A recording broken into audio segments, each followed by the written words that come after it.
If you're struggling to properly expose your shots when shooting in manual mode, then look no further, because in this video, I'm gonna be breaking down a tool that's already inside of your camera that will help you never take a wrong exposure again. And that magic tool is the histogram. So a histogram is this graph here that reads your exposure in real time, and this will allow you to see if your shots are too bright, which would mean all the information will go on the right like this, or too dark, which will push all the information over to the left-hand side like this. And I'm sure you can relate when I say there's been many occasions where I look at the screen on my camera and the shot I've just taken looks correctly exposed, but once I transfer the files to my computer, the shot was either too dark or too bright. And this could be due to your camera screen's brightness level, the small screen size on your camera, and also different lighting situations around you can affect getting a 100% correct preview. So with that being said, you can't always trust your LCD screen, especially on sunny days where it's a bit difficult to view your screen properly. So that's why the histogram is a great way while you're out shooting to ensure your exposure is correct. But now, how does the histogram actually work?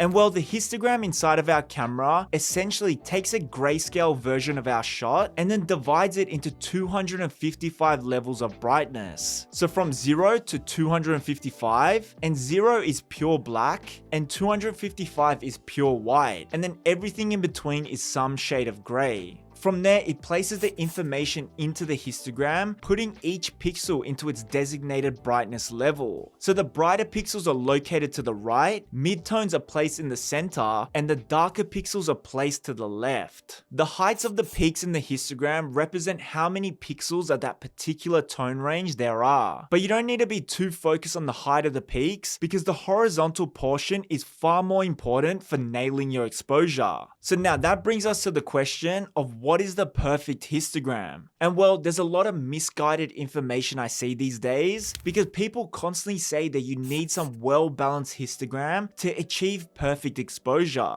And the thing is, it's just not correct, because every histogram is different, because every shot is different. And we need to remember that a histogram shows you what's in the shot. So for example, if you're taking a photo of a black cat on a black rug, we're gonna expect the histogram to be towards the blacks. Another example could be if we are shooting a polar bear in the snow, the only darks we would see is its nose and eyes, and the histogram will show mostly towards the highlights. So when looking at your histogram, don't be so focused on getting a perfectly balanced graph, because what you should be focusing on is what's in the scene. So you can ask yourself things like, should there be shadows? Should there be strong highlights? And then you can decide if your histogram is displaying the information correctly to the scene you're in. And basically, the best thing you can do is to try capture your image to represent the truest or closest version of what you're actually seeing. But with that being said, just remember that pure white and pure black equals information lost. And no matter what you are shooting, you want to avoid any of the information hitting either side of your histogram too much. And after working with hundreds of creators, I've noticed that a lot of beginners tend to overexpose their shots, so just be sure to watch your histogram the next time you're out shooting. But there we have it, guys. That is how you can use the histogram to properly expose your shots. And as always, thank you for making it this far in the video, and I hope you found some value from it. And if you're interested in learning more stuff like this, I'm currently running a free photography masterclass where I break down my top tips to capturing professional looking photos without the use of any expensive camera gear, plus the key steps I took to turning my passion of photography into a full-time career.